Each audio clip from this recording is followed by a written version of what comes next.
What's up, everybody? Today we're going to talk about Buttwink. All right, Buttwink is a strange word. It's also known as lumbar reversal.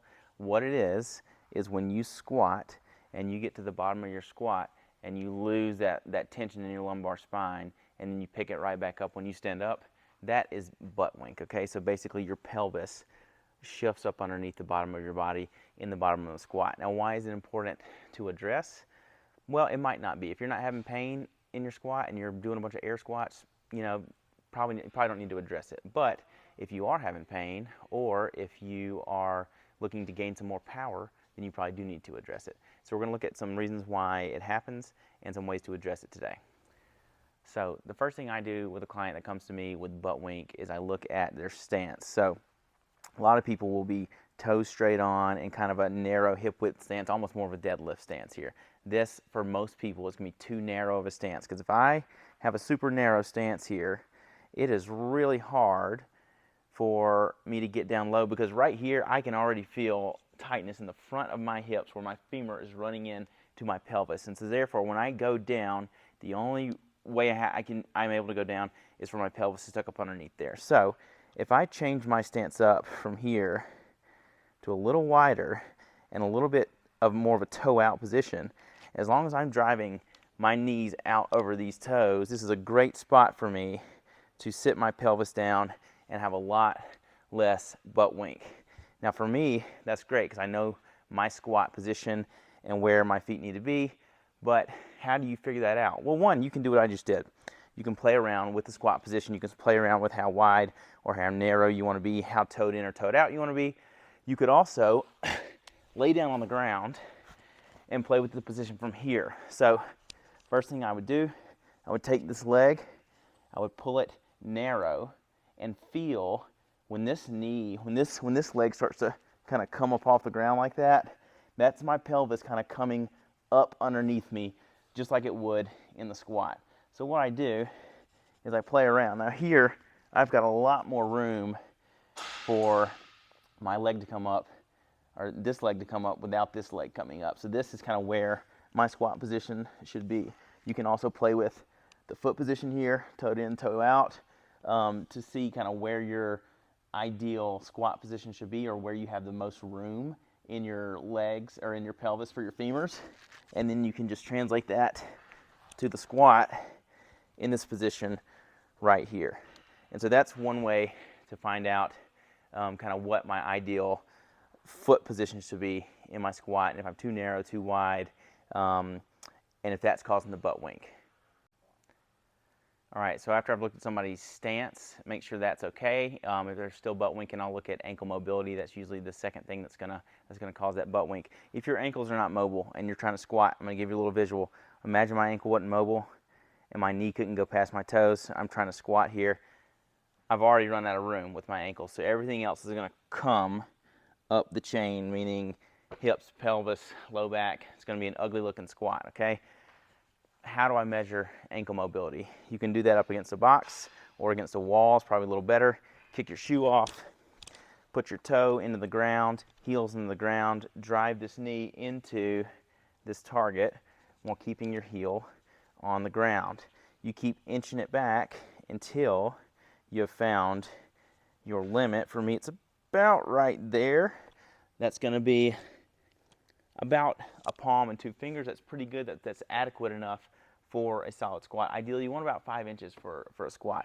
Now, when you're doing this, bear in mind, you don't want to be driving your knee inward like this, because that's not how you squat. You want to be driving it out over this foot here in the same position that you're squatting in. So that's kind of how I would measure that. Now, if you don't have super mobile ankles, but you still want to squat right now today, well, you can give yourself a little help by elevating your heels a little bit and then taking that ankle mobility limitation out of it, and then you can squat nice and deep without really even having to try too hard with the ankles there. Just a little visual here.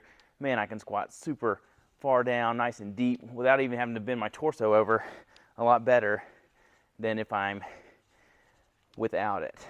So let's look at a couple different mobilizations on how to maybe increase our ankle mobility. So if when you did this ankle mobility test you were feeling some tightness kind of back here as opposed to in the front, you probably need to mobilize these tissues back here. So how do we do that? Well, one way to do it, and one of my favorite ways to do it, is to let a kettlebell help you out here. You get on a box or a bench or something like this, get the kettlebell nice and gentle on your knee here, and you just let this guy kind of force you into that dorsiflexion, force you into that knees over toe position, and you just spend some time here. Again, you're going to feel a good stretch in kind of this area here, this lower leg area here, and you just kind of let that stretch happen, sink into it for about a minute. After that, I would come out, I would retest my mobility, see if I got any more mobility, and if I did, I would squat again, see if am I having that butt wink, has my ankle mobility increased, has that helped my butt wink at all? If it has, you're on the right path. So if during that ankle mobility test you were feeling some tightness in the front of that ankle as opposed to the back, what I would do is a mobilization to the front of the ankle here. So my favorite one is a banded mobilization. You get a nice sturdy band here, you hook it to a rig or something very nice and sturdy. You're gonna get an elevated surface, okay? Doesn't have to be too elevated, just enough to where this band is going back and down. You wanna make sure this band is underneath these bones right here, okay? Make sure the band's underneath that. You get some good pressure there, and then you just kind of want to drive forward, in and out, in and out. You can play around with the knee angle here, fine with that. Drive in and out for about a minute here. You could even hold a little bit if you want to, but the idea here is to kind of get that pinchy sensation, kind of pushing it backward that way. It's kind of how your ankle's supposed to work. These bones are supposed to glide that way as our shin comes forward. And so we're just kind of helping that out, facilitating that motion a little bit. After you've done that for about a minute, I would come off, I would retest my ankle mobility, and then I would squat. Is my butt wink better? Has it changed anything? If it has, you're probably on the right path.